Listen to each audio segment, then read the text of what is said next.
सुबह पढ़ो या रात को, सुबह पढ़ो या रात को, हमेशा दिल में रखो इस बात को, एक दिन सफल बनाना है अपने आप को। नमस्कार फ्रेंड, एक बार फिर आप सबका अपने YouTube चैनल मन्नत क्लासेस पल्लो पर हार्दिक अभिनंदन है। मैं आशा करता हूं कि आज भी अच्छे होंगे, आप जहां भी रहें स्वस्थ रहें, मस्त रहें और आगे बढ़ते रहें। आज हम बात करेंगे प्रमेय 1.2 पर और अन्य उदाहरणों पर। अंक गणित की आधारभूत प्रमेय। ये प्रमेय कहते हैं प्रत्येक भाज्य संख्या को अभाज्य संख्या के एक गुणनफल के रूप में गुणनखंडित किया जा सकता है। यानी प्रत्येक भाज्य संख्या है उसको अभाज्य संख्या के गुणनफल के रूप में लिखा जा सकता है तथा यह गुणनखंडन अभाज्य गुणनखंडों के आने वाले क्रम के बिना अद्वितीय होता है। किस प्रकार? देखो, सबसे पहले दे रखा है भाज्य संख्या, तो हम बात करते हैं भाज्य संख्या क्या होती है। क्या दे रखा है? भाज्य संख्या। भाज्य संख्या एक व स्वयं के अलावा अन्य संख्या का भी भाग जाए, अन्य संख्या का भी भाग जाए। भाज्य संख्या एक से कहते हैं कि एक व स्वयं के अलावा अन्य संख्या का भी भाग जाए, उसे क्या कहते हैं? भाज्य संख्या। जैसे हम बात करते हैं छह पर किसका भाग जाता है? एक तो एक का भाग जाता है, एक दो का भाग जाता है, एक तीन का भी भाग जाता है और 6 का भी भाग जाता है। तो ये क्या हो गई? भाज्य संख्या। परिभाषा क्या दे रखी है? एक व स्वयं के अलावा, यानी एक और स्वयं यानी 6 खुद, इन दोनों के अलावा अन्य का भी भाग जाए, 2 और 3 का बचा रहा है, तो ये क्या होगी? भाज्य संख्या। और सबसे छोटी भाज्य संख्या होती है 4। सबसे छोटी भाज्य संख्या, सबसे छोटी भाज्य संख्या क्या होती है? 4। अब बात करते हैं अभाज्य संख्या। अभाज्य संख्या किसे कहते हैं? एक व स्वयं के अलावा अन्य संख्या का भाग न जाए, एक व स्वयं के अलावा अन्य संख्या का भाग न जाए, एक व स्वयं के अलावा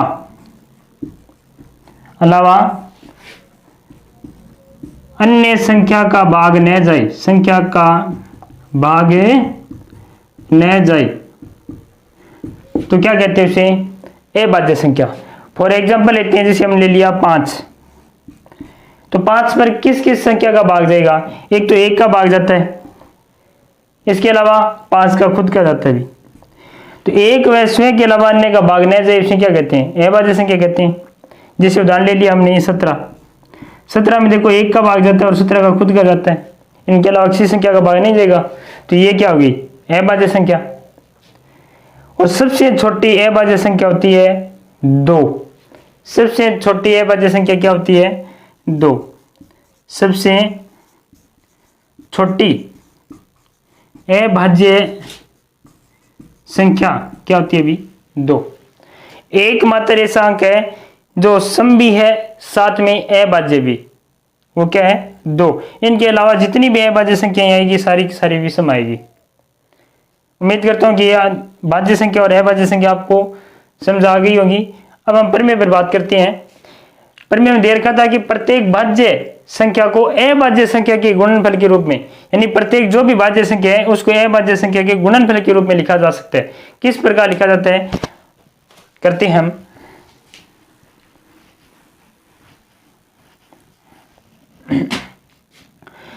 जैसे हम उदाहरण लेते हैं 30 का, यानी 30 कोई संख्या है जो क्या भी भाज्य है।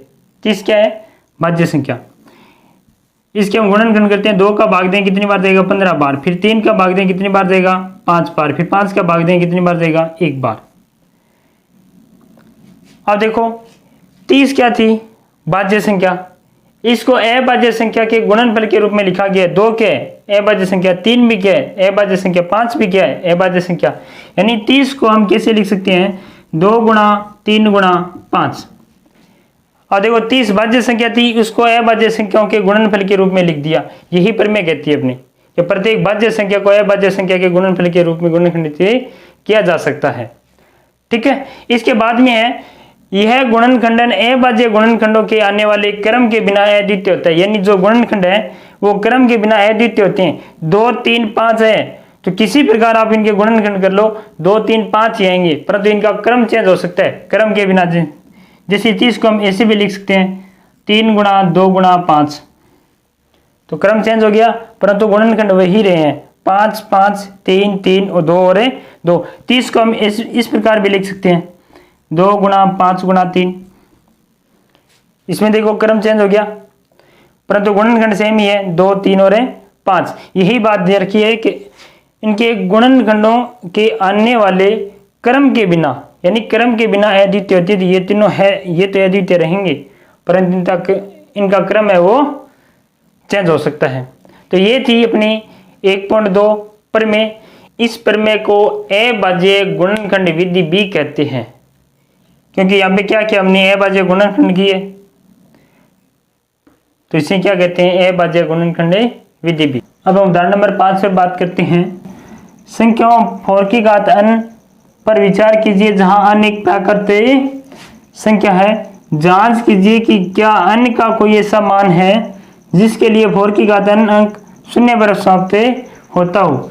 यानी 4 की घात n दे रखी है, यहाँ पे n क्या एक प्राकृत संख्या दे रखी है और हमें पूछा है कि n का ऐसा कोई मान है जिसे ये शून्य पर समाप्त हो जाए, यानी कई अंक क्या होना चाहिए, शून्य होना चाहिए। तो कोई भी संख्या है अगर वो शून्य होगा उसका एक अंक तो उसका एक अभाज्य गुणनखंड 5 अवश्य होगा। क्या होगा, 5 अवश्य होगा। कैसे, जैसे एक उदाहरण लेते हैं छोटा सा, हम उदाहरण लेते हैं 20 का। 20 में क्या लास्ट में एक अंक 0 है, तो इसमें 2 का भाग देंगे कितनी बार जाएगा, 10 बार। फिर 2 का भाग जाएंगे कितनी बार जाएगा, 5 बार। फिर 5 का भाग देंगे कितनी बार जाएगा, 1 बार। देखो एक अंक इसमें शून्य है तो इसका एक अभाज्य गुणनखंड क्या है, 5 है। तो यही नियम इसमें लागू होगा। अगर 4 की घात n शून्य पर समाप्त हो रही है तो इसका कम से कम एक अभाज्य गुणनखंड है वो 5 अवश्य आना चाहिए। परंतु इसमें क्या है 4 की घात n दे रखी है, इसके हम अभाज्य गुणनखंड करेंगे तो 2 को हम 2 × 2 की घात n इस प्रकार लिख सकते हैं। इन दोनों में 5 कहीं नहीं आ रहा, तो यह संख्या या ये कह सकते हैं n के किसी भी मान के लिए यह 0 पर समाप्त नहीं हो सकती। क्यों नहीं हो सकती कि इसमें 5 नहीं आ रहा है अभाज्य गुणनखंड, इसमें अभाज्य गुणनखंड है वो 5 नहीं आ रहा। तो हम थ्योरी में क्या लिखेंगे, इसको हल करते हैं। हल n के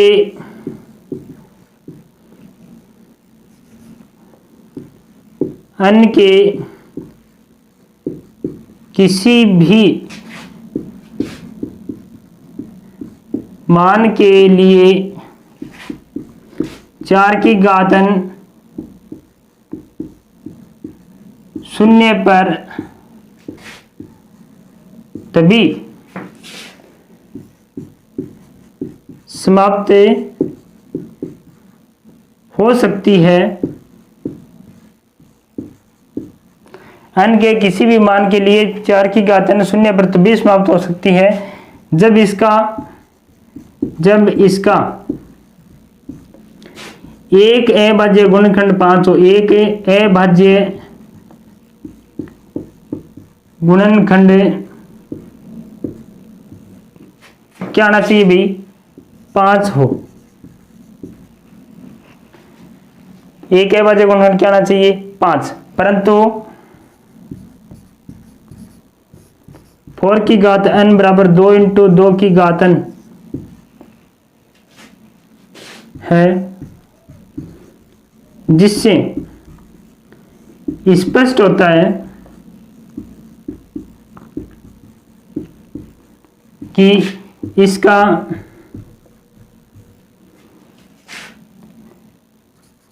अभाज्य गुणनखंड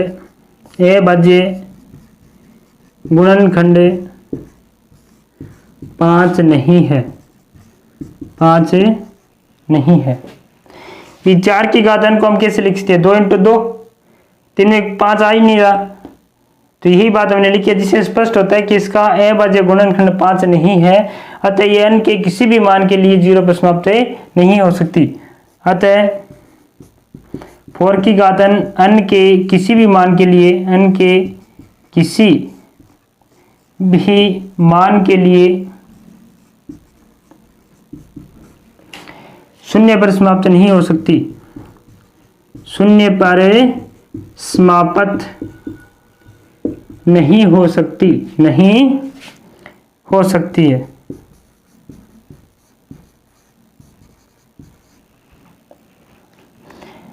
ये तो अपना उदाहरण नंबर 5। अब हम उदाहरण नंबर 6 पर बात करते हैं।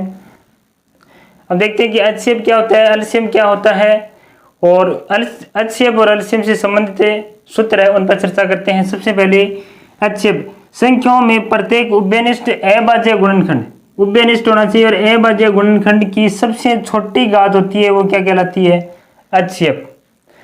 और बात करते हैं एलसीएम की, संख्याओं में संबंध प्रत्येक अभाज्य गुणनखंड, यानी प्रत्येक अभाज्य गुणनखंड की सबसे बड़ी घात, जो अभाज्य गुणनखंड है प्रत्येक है, उनकी सबसे बड़ी घात क्या होगी, घात का गुणनफल सॉरी क्या होगा, एलसीएम होगा।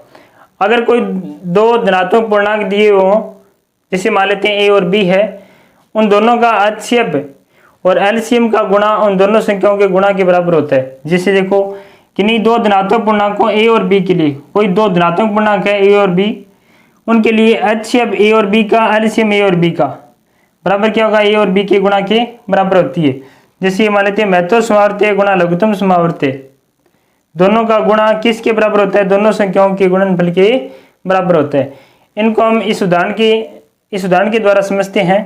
उदाहरण नंबर 6 है, संख्याओं 6 और 20 के अभाज्य गुणनखंड विधि से एचसीएफ और एलसीएम ज्ञात कीजिए। कौन सी विधि से करना है, अभाज्य गुणनखंड विधि से। तो सबसे पहले उनके गुणनखंड करते हैं। अभाज्य गुणनखंड करने पर, गुणनखंड करने पर अभाज्य गुणनखंड करो, एक तो 6 का, एक करना है 20 का। 6 का मैं यहाँ पे कर लेता हूँ, 2 का भाग देंगे कितनी बार जाएगा, 3, और 3 का देंगे तो 1 बार। और यहाँ करते हैं 20 का, 2 का भाग देंगे 10 बार, 2 का भाग देंगे 5 बार, और 5 का भाग देंगे 1 बार। तो देखो इनका अभाज्य गुणनखंड क्या आ गया, 2 को लिख देंगे हम, सॉरी 6 बराबर लिखेंगे 2 × 3, यानी 2 की घात 1 और 3 की घात भी 1 है। और 20 को क्या लिखेंगे हम, 20 है 2 × 2, 2 × 2, तो इसको लिख देंगे हम 2 की घात 2 गुणा में 3 है नहीं, और 5 की घात कितनी है, 1, 5 की घात कितनी है, 1।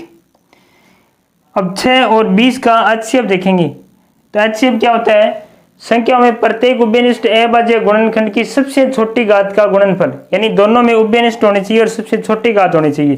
देखो 2 इसमें भी है और इसमें भी है, प्रति इसमें घात 1 और इसमें 2 है, तो इसमें दे रखा है सबसे छोटी घात। तो छोटी घात क्या है, 1, तो अपना एचसीएफ क्या आ जाएगा अभी, 2 की घात 1 यानी 2 आ जाएगा। 3 इसमें है, इसमें नहीं है, 5 इनमें है, इसमें नहीं है, दोनों में उभयनिष्ठ होना चाहिए।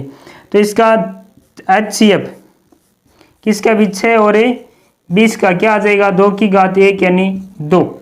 तो अब देखते हैं इसका एलसीएम क्या होगा, एलसीएम बराबर, एलसीएम होगा दोनों में जो कॉमन आ रही है और सबसे बड़ी घात, इन दोनों गुणनखंडों में कॉमन आने वाली सबसे बड़ी घात, और जो कॉमन नहीं आ रही है उन वो सारी की सारी शामिल करेंगे। तो इन दोनों में कॉमन आने वाली कौन सी है, 2 की घात 1 और 2 की घात 2 है। इससे बड़ी घात कौन सी, 2 की घात 2, 1 तो इसको शामिल कर लेंगे। इनके अलावा जितनी भी बच गई संख्या उनको भी लेंगे, 3 की घात 1 और 5 की घात 1, 3 की घात 1 और 5 की घात 1। तो ये कितना हो गया, 2 की घात 2 यानी 4, 4 की 12, 12 5 60। तो इसका एलसीएम कितना हो गया, 60। यानी अगर हम एचसीएफ ज्ञात कर रहे हैं तो दोनों संख्याओं के अभाज्य गुणनखंडों में जो कॉमन आ रही है वो सबसे छोटी घात लेनी है, यानी कॉमन आने वाली सबसे छोटी घात। और एलसीएम अगर ज्ञात कर रहे हैं, जो कॉमन आ रही है उनमें सबसे बड़ी घात लेंगे। इनके अलावा जितनी भी संख्याएं बच गई जो इन दोनों संख्याओं से संबंध रखती है उन सब संख्याओं को शामिल करेंगे। अब हम नेक्स्ट उदाहरण पर बात करते हैं। नेक्स्ट उदाहरण है, अभाज्य गुणनखंड विधि द्वारा 96 और 404 का एचसीएफ ज्ञात कीजिए, फिर इनका एलसीएम ज्ञात कीजिए। किस विधि द्वारा करना है? ए भाज्य गुणनखंड विधि द्वारा इन दोनों का क्या करना है? HCF ज्ञात करना है और फिर क्या करना है? LCM ज्ञात करेंगे। तो करते हैं, पहले ए भाज्य गुणनखंड करेंगे हल। ए भाज्य गुणनखंड करने पर, ए भाज्य गुणनखंड करने पर यहाँ पे करते हैं भाज्य गुणनखंड। सबसे पहले करेंगे 96 का। कितनी बार भाग जाएगा भाई?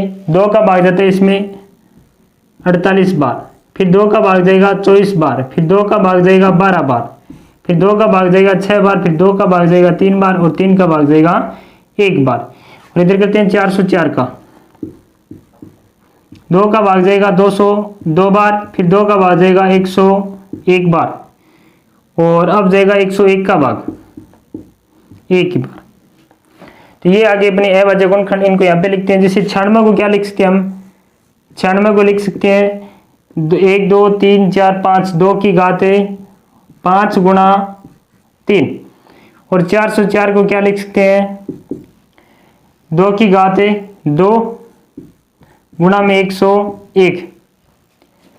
अब इनका सबसे पहले क्या ज्ञात करना है? HCF ज्ञात करना है। HCF होता क्या है? दोनों संख्याओं के अभाज्य गुणनखंडों में कॉमन आने वाली या उभयनिष्ठ घात हो वो सबसे छोटी घात लेनी है। इन दोनों में जो उभयनिष्ठ घात हो वो लेनी है, वो भी सबसे छोटी। तो इसमें देखो 2 की घात 5 है, इसमें 2 की घात 2 है, इनके अलावा कोई उभयनिष्ठ है ही नहीं, तो सबसे छोटी घात लेंगे 2 की घात 2। तो यहाँ पे लिखेंगे 96 और 404, इन दोनों का क्या है? HCF है। क्या लेना भाई? HCF लेंगे। 96 और 404 का क्या आएगा? 2 की घात 2 यानी 4 आ गया। HCF कितना आ गया इनका? 4। LCM ज्ञात करना है, तो यहाँ पे लिखेंगे वी नो दैट, हम जानते हैं कि HCF गुणा LCM बराबर क्या होता है? दोनों संख्याओं का गुणनफल।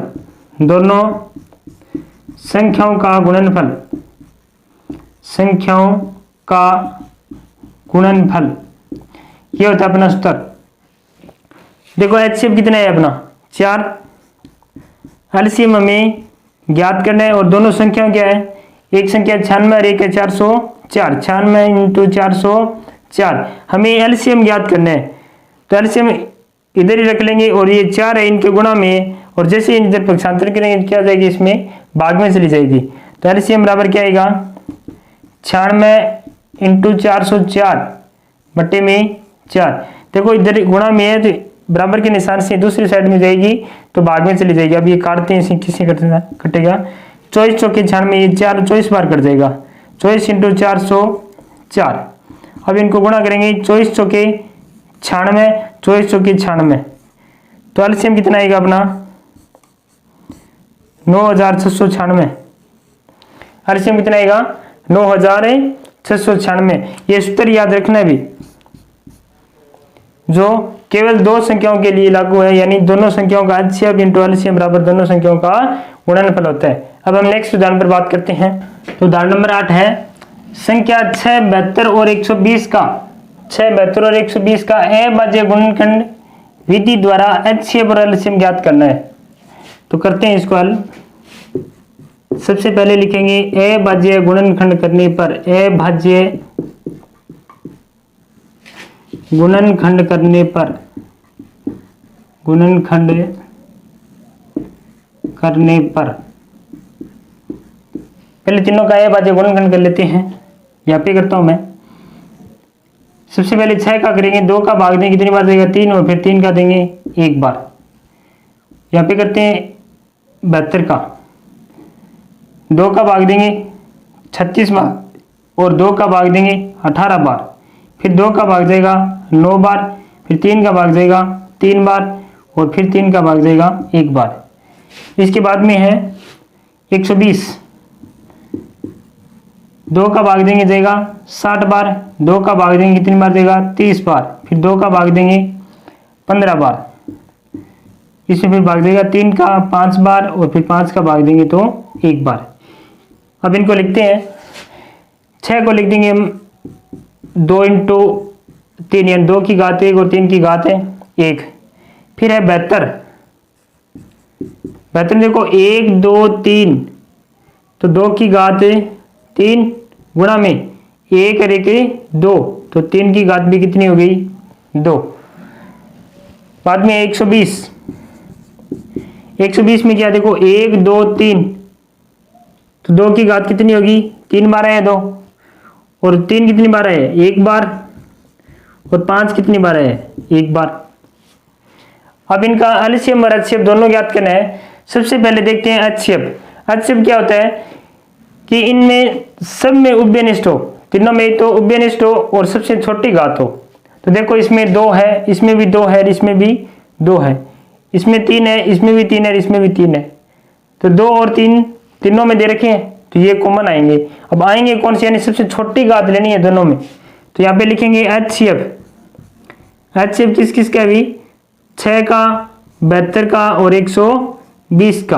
क्या हो जाएगा देखो 2 की घात 1, 2 की घात 3 और 2 की घात 3। हमें सबसे छोटी घात लेनी है, 2 की घात 1, 2 की घात 1 गुणा में 3 की घात कितनी लेंगे, यहाँ पर है कि यहाँ पर 1 है, यहाँ पर 2 है, तो छोटी घात लेनी है, 3 की घात क्या हो जाएगी 1। तो एचसीएफ क्या आ गया 3 दूनी 6। अब लेंगे एलसीएम। एलसीएम ज्ञात करेंगे तो सब में उभयनिष्ठ हो, उभयनिष्ठ हो उसमें क्या लेनी है सबसे बड़ी घात लेनी है। इसमें तो सबसे छोटी घात ली थी, और एलसीएम में क्या लेंगे सबसे बड़ी घात। इनके अलावा जो संख्या बच गई उनको भी शामिल करना है। तो इसमें सबसे बड़ी घात कौन सी है, 2 की घात 3 है, 2 की घात 3 गुणा में इसमें 3 की घात कितनी है 2, इनके अलावा बच गई यानी 5, 5 की घात क्या होगी 1। ये कितना हो जाएगा 2 इंटू 2 इंटू 2 और 3 इंटू 3 गुणा में 5, 5 ये 15, 15 थी 45, 45 तो 90, 90 तो 180 और 180 दूनी 360। तो एलसीएम कितना आ जाएगा 360 और एचसीएफ कितना है अपना 6।